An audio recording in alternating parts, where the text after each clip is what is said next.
আমি ওয়াশরুমে গেছি, ওয়াশরুম তো সবারই একটা, ভাড়াটা বাসা জানেনই তো কি অবস্থা। আমি ওয়াশরুমে গেছি, লকটা নষ্ট, আমি হাত দিয়ে এভাবে ধরে রাখছি, বিশ্বাস করেন এভাবে ধরে রাখছি আমি। সে এসে ঠাস করে দরজা ধাক্কা দিছে, তাহলে পুরোটা দরজা খুলে যাবে না? আমি তো একটা মেয়ে মানুষ, সে ছেলে মানুষ, কিভাবে ওইখানে ঢুকলো? তার কি লজ্জা শরম না? সে কি একটা কাশন দিতে পারলো? এভাবে করে কাশতে পারতো?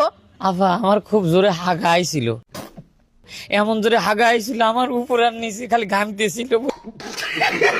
বুঝছেন, এই ধান বিশ্বাস না করেন আমি ভূত ধরে রাখছি, এমন অবস্থা। আমার মনে করছে হাগার চোদরে বাঁচতেছি না আমি, কি জানি সে ভিতরে রয়েছে আর ভিতরে থাকবে, সে খিল আটকা দিবি লয়।